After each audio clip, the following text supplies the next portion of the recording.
అందరికీ నమస్కారం.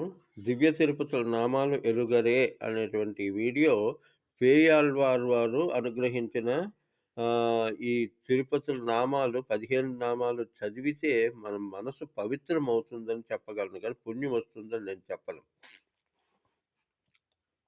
ఆ దివ్య తిరుపతుల 15 పేర్లు తిరువరంగం మొదటిది. తర్వాత తిరుక్కుడలై, తిరువన్న తిరువెన్నగరం, తిరువకోటియార్, ఐదవది తిరుక్కచ్చి, ఆరవది అష్టభుజం, 7 వేళుక్కై, 9 తిరువూరగం, 10 తిరువెనక, తిరువెల్లికేణి, తర్వాతది 12 తిరుగటికై, 13 తిరువెంకడం, 14 తిరుప్పారక్కడల్, 15వది పరమపదం. అంటే 15 ఇంటిని దాటితే పరమపదాన్ని సేవించిన